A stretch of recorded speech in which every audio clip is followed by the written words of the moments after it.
انسان در زندگی قصه خود را دارد. بعضی ها قصه های پر از شادی و بعضی ها قصه های پر از غم. اما هر یکی اینها بیزانی دل و دیده. شما تماشاگری برنامه سرنوشت هستید. برنامه‌ای که در آن قصه ها گفته می شود. تقدیرها ورق می خورند، سبقهای زندگی آشکار می گردند. مهمان برنامه امروزه ما معلم کلان دانشگاه دولتی ترمز، نامزد فنهای فیلولوژی تاجیک، عالم، شاعر، نویسنده، استاد جمعقولوف جمشید. السلام علیکم استاد، خوش آمدید. خوش وقت باشید. السلام علیکم تماشابینان گرامی. سر اول استاد من میخواستم که اول درباره کودکیتان، جوانیتان که در یک دهه گذشته است چگونه گذشت کمی هم صحبت شویم، کمی صحبت کنیم در این باره. میخواهم درباره کودکی خود با یک بیت استاد لایق آغاز کنم. باز میخواهم که از نو کودکی نادان شوم، باز میخواهم که از نو کودکی گریان شوم. بهترین در حیات انسان بهترین دوره زندگی و این دوره کودکی است. من هنوز 4 ساله 5 ساله بودم که میدانم عقل خودم را گرفته بودم و همون چیزها تا حاضر برای من خاطره شده ماندگی است. البته استاد در زندگی هر یک انسان یعنی برای دیگر شدنش یک چیز سبب می شود.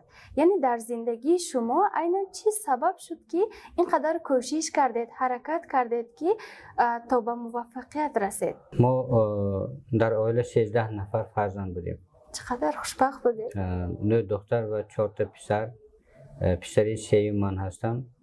همین چیز به من بسیار سخت تا حاضر در شعوری چی من یادی من مانده رفته است. من به سخت چی کرده است، تاثیر رسانده است که من بسیار وابسته پدرم بودم، سخت دوست می داشتم. سخنهای پندآمیز مادرم که بسیار ضعیف زنی عاقلی دانا بودند، کیوانی دیه بودند، یگان هم سخنهاشان تا حاضر برای من درس می شود. نفری که به من سخت تکان بخشیده است برادرم عالمی پنجیزاده می باشند. اون کس ژورنالیستی ورزیده. ما یک جای درس تیار می کردیم و ما را مجبور می کردن که شبهای دراز خواب نرفته درس تیار کن و خودشان هم تا صبح درس تیار می کردن. وقتی که اون کس دانشجوی تاجیکستان شده از دیه برآمده رفتند، بعد با من همین درس تیار کردن سخت یک عادتی و تبدیل یافت و پیوسته ما مثلا با مطالعه مشغول شدگی هستم، به ایجاد مشغول شدگی هستم. بسیار خوب استاد، چون معلوم می شود که البته تاثیر بهترین را یعنی برادرتان به شما گذاشتن که عیناً برادرتان سببکار شدن که بسیار کوشش کنید، حرکت کنید. البته در زندگی هر یک شخص یک انسان به او تاثیر می کند. چون امروز قدر و قیمت انسان را با چی می کنند؟ در گذشته با چی می کردند و امروز با چی می کنند؟ در گذشته قلب انسان ها زیبا بود، لیکن در تن لباسی کهنه پوشیده میگشتند. مثلا اگر حاضر اگر تشبیه کنیم، اگر حاضر سیرت انسان یعنی ظاهری بیرونی انسان ها زیبا با لباس های متاعی زیبا بارا داده شده است، لیکن صد افسوس که قلب هاشان خیلی زیبایی همون اونچه را گم کرده است. درست گفتید، درست تاکید کردید که اینجا اما شما عیناً در این روز قدر قیمت انسان را با چی میکنید؟ قدر و قیمت انسان یکدیگر رو فریب ندادن، با یکدیگر مثلا مهربان بودن، با یکدیگر سخنهای قبیح نگفتن، دائم مثلا شیرین زبان بودن، قلب کسی را آزار ندادن. این مهمش. اون من پیغمبر ما هم گفتگن که تبسم یا سخنی خوش این مثل یک صدقه است. من بسیار میخواهم که انسان ها به دیگر خوش معامله باشند، یک دیگر را آزار ندهند. همین هم یک عبادت است، مثل یک عبادت است که مثلا کسی را آزار ندهید. البته استاد درست تاکید کردید اینجا.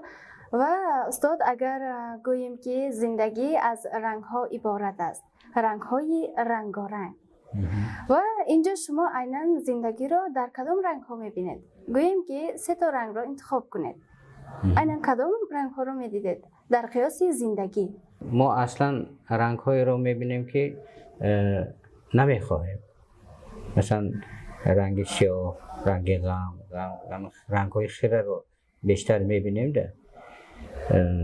لیکن خواهان رنگ های زیبا هستیم، مثلا رنگ سبز، رنگ آسمانی، کبوتی آسمانی، رنگ چهره زیبا. مثلا انسان ها اگر چهرهشان پر از تبسم باشد، زیبا باشد، این نشانه همون خوشبختی همون انسان ها، همون چه حساب می شود. این رو مثلا حتی مثلا ابن سینا می کدام یک چی هم گفته است که نور چشم رو 3 چیز زیاد می کند: رنگ سبز و رنگ کبوت و رنگ آبی کبوت، یا که رنگ چهره زیبا. استاد بسیار زیبا تشبیه داده در حقیقت، چون شما در زندگی با انسان‌های زیبا نگرید، کیفیتتان نیز زیاد می شود، روح بلند می شود، بسیار خرسند می شود، از زندگی بهره می برید. درست تاکید کردید استاد واقعا. و اینجا استاد باز یک سوال دیگر دارم که انسان ها همشان تماما همه انسان ها در کودکی از بعضی چیزهای خرد می ترسند. و سوالم این است که شما در کودکی از چی می ترسیدید و چون اکنون کلان شدید امروز از چی می ترسید؟ در کودکی از چی می ترسیدید و امروز از چی می ترسید؟ خب از کودکی درست از چیزهای خود می ترسیدیم، از چیزها می ترسیدیم، لیکن ترس اساسی در قلب من یک وای بود، ترس بزرگ بود و ترس خود نبود. من می ترسیدم که پدر و مادرم وفات نکنند، می خواستم که وفات نکنند، هیچ وفات نکنند.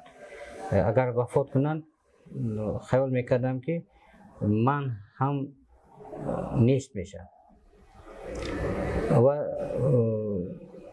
مجبور تقدیر بود. مثلا مرگ پدر مادر دیدیم نو، لیکن با حیات دوام یافت.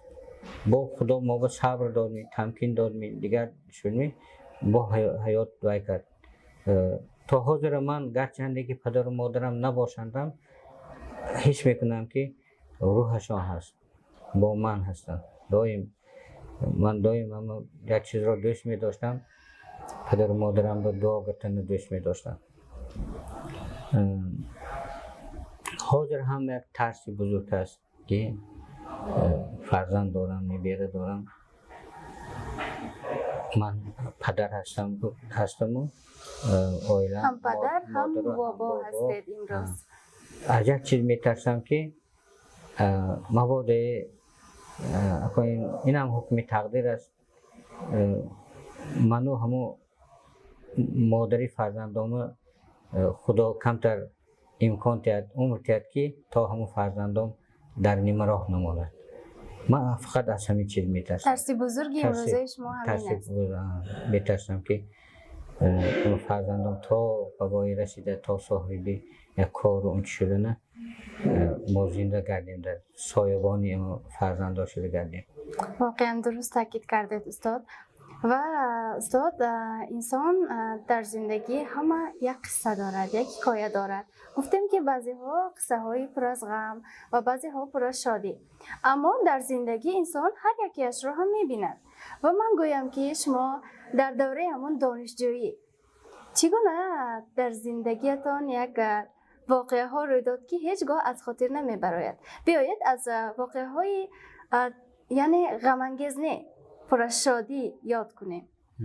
بعضا از درس ها دلتنگ می شدم، از معلم ها مثلا گپ می شنیدم، لیکن من مثلا بیشتر رفتم مثلا کتابخانه میشتم کتاب میخوندم بلکه برای من همه چیز ضرورتر بود ایجاد کتی مشغول میشدم یا که شعر می نوشتم همه خیلی یک واقعی عجایب شدگی است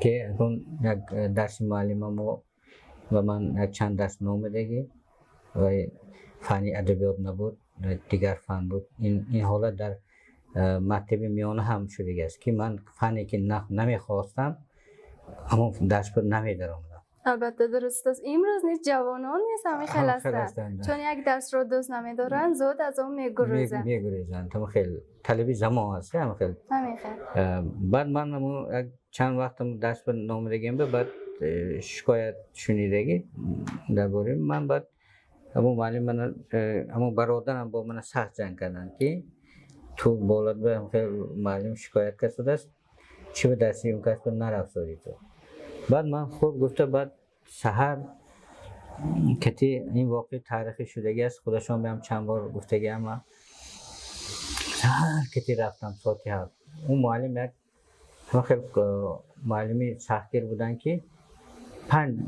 بعد از خود یکم طلبه رو داخل کردن نمیموندن یعنی دیر مانده بیاین بس نیف من نمیده دیر نکنم گفتم و ساعتی 7 ساعت رفته شیشتم اودیتوری و شیشتم بعد خود کافی دریشان همون نزدی اودیتوری ما بود تق تق آوازی پاشان آمد من علاقه میدانستم که شرفی پایم کس آمدن همتا در آمدن دو کنی بچه ها بودن من حیران شدم من گفتم نمیدونم معلم گفتم حالی میام دیگه گفتم و 8 به درآمد میشد بعد خب من شادی بچه‌ها بیاد که من آوازی تاجیک همه به تقسیم کرده تی گفتن روزنامه آوازی تاجیک در همون دوره هم بودن و امروز نیست هستن البته بعد رفتن ولی من میبینم گفتن بعد خب گفت بچه‌ام ساعت 8 به گذشت یک چند دقیقه 15 گذشت بعد با شرفی پا اومدند و با خندیدن گفتن که من توی اینقدر تنقید کرده وای کرده گشت بودیم و من خودم هم خودی تو بشری بودیم که چرا عیناً گفته خندیدم بعد منم یک حیران شدم من چی خیلی کردم گفته بعد میدانی میگفتن نه امروز یک شنبه که گفتن امروز یک شنبه منم اومدیم ندانسته گفتن روز دوشنبه گفته خیال کرده توی هم اومدی دومو یک بدیم ده گفتن ده واقعا اشتیاق درس بلند شده است و حتی همون روزی دمگیری بدنش رو نیست فراموش کرده به درس آمده خیلی یک واقعی عجایب شدگی بود بسیار خوب استاد چون به انسان کیفیت داد در حقیقت یک خاطرمانی شده بوده است و استاد اینجا در یک شعرتان خواندم که چنین گفته بودید 50 سال شد که تو را می جویم ای عشق 50 سال شد که تو را می جویم ای میر اما نیافتمت حیفا نیافتمت تو در کجایی در قلب کیستی در چشم کیستی در مشرقی یا مغرب در شمالی یا جنوب در زمینی یا سما نمیدانم شما عیناً در این شعر چی رو در نظر داشتید و چی گفتن را خواستید؟ در آوان کودکی تا حاضر شاهدی بسیار خوشندی ها هم شدم به آرزوهام هم رسیدم به مقصدهایم هم رسیدم ولی برابر به نظرم که این حال کم بده حال یک ناقصی یک خارگی هست در حیات من که پره و مثلا چی نشده است و استاد گپتان رو بریدم اینجا استاد خودتان نیست جواب نوشته بودید میخواستم از زبان خودتان بشنوم چون بعد بینندگان یک تحلیل کرده میدادید بسیار زیبا میشد بعد اینجا من با هم خیلی یک وعده دارم که میخوام که انسان ها بر این حیات است حیات زندگی است هر یک انسان باید خودش رو تسکین داده هم تواند مثلا خودش تربیه داده تواند البته در زندگی انسان رو غیر از خودش دیگر هیچ کس نمیفهمد نمیفهمد خودش به خودش تسکین داده تواند و زندگیش را دوام دهد. و من در همینجا خلاصه کرده هستم که باز خودم به خودم تسکین دادم که غمگین مشو دلم، این عشق و مهر را بی من همه کسان. در اینجا فقط تو غمگین نیستی، بلکه تمام انسان های روی دنیا هم خیلی گفته من خود به خود تسکین دادیم. جویند هر زمان همه انسان ها همین چیزی که تو میجویی دیگرها هم میجوید، شما هم میجوید، البته دیگرها هم میجوید، همه میجوید. ما عشق و مهر و محبت همه میجوید، یعنی من نه، همه میجوید. اما نیافته اند و بسیاری ها نیافته اند این چیز را. شاید بیابی تو، باید بیابی تو. بعد من به خودم باز داده ایستادم که امید بخش داده ایستادم که بلکه تو میابی، حالی هم از حرکت نمان، حرکتت رو باید دوام ده گفته. بعد باز قطعی به خودم گفته ایستادم که تو باید یابی، این مقصد به میدارد.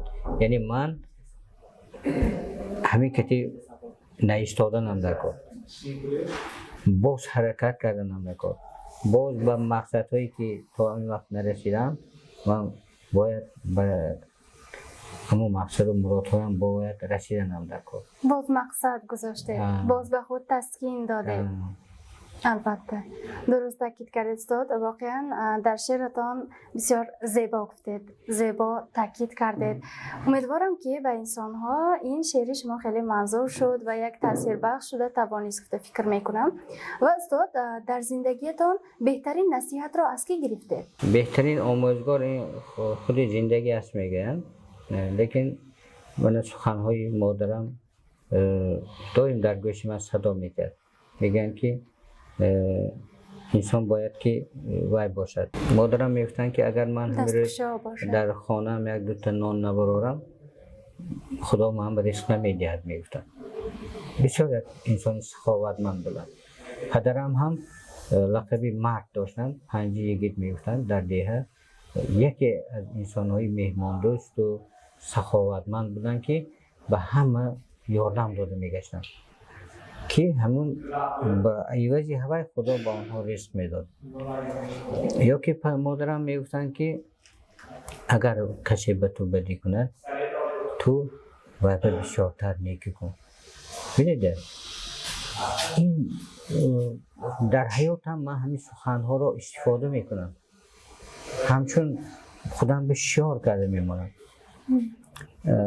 بعضا لیکن تو میبینم که مرا بسیار انسان ها نمیفهمند. بعد باز قلبم به درد میآید، میگم که اصلا پنتای مادرم بای کرده، میگم که آن کس که مرا فهمید جانم برایش قربان، آن کس که مرا نفهمید عمرش دراز باد. حتی در همین جا هم با اونها یعنی خوبی رو میخواستید. این دعایی بدی من همین است، یعنی کسی که مرا فهمد برای وای من حتی جانم را دادن هم تیار هستم. کسی که مرا نمیفهمد برای عمری دراز میطلبم. خیلی درست تاکید کردید استاد. چون استاد یک سوالی عنعنوی همین برنامه ما هست که به شما داده میخواستم، اگر زندگی شما یک کتاب میبود نامی آن را چی میگذاشتید؟ یک چند کتابی که نوشتم اینجا صور خیال، این بیهوده این نام نماندم، این هم یک نامی رمزی است. تصورات خیالی چون در شاعرها این چیز وجود دارد. یا که من کتابی نصفیم نامه به آفتاب و هم نامش رمزی است. مثلا درونی و به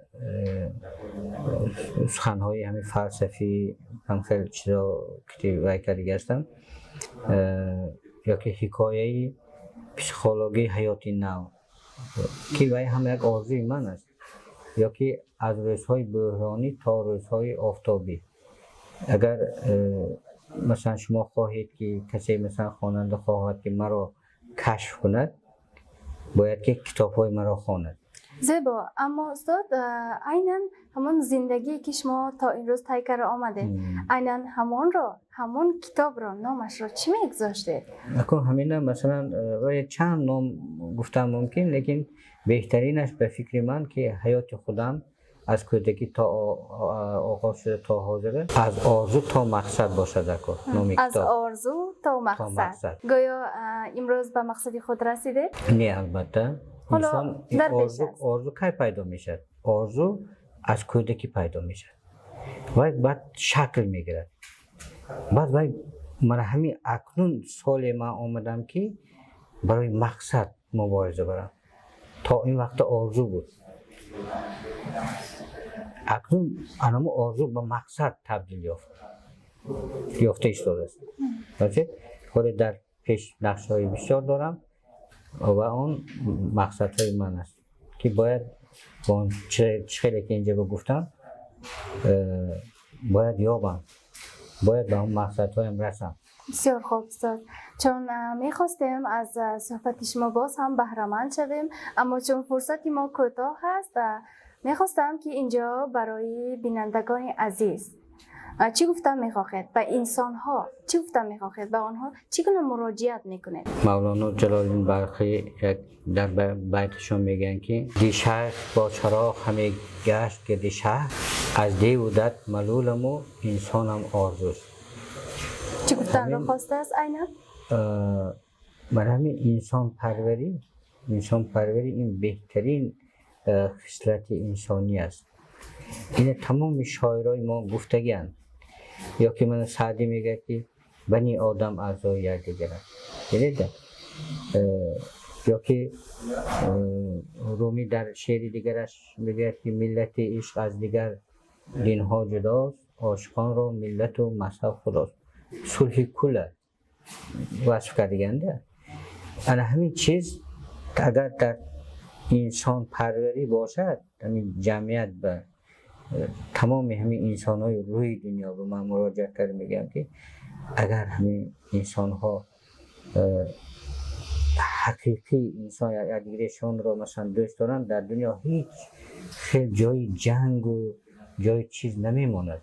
البته هیچ نمیماند. همه دنیا آباد میشد. همه این دنیا برای همه میرسد. چرا مثلا از همین یکدیگر نفهمی انسان ها جنگ میکنن، جدال میکنن که من همین چیزا بسیار راستش من نمیخوام. درست. شما یعنی اساساً درد و غمی من همین است. فقط است که انسان ها انسان پرور باشند.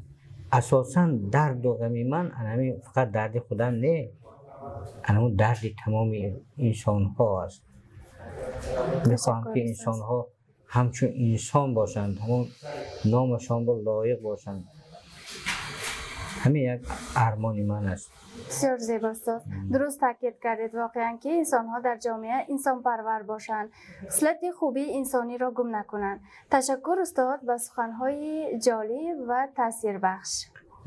آفرین. شما به هم تشکر. سلامت باشید و همین کارمندار و برنامه شما موفقیت های نو به نو می‌طلبم.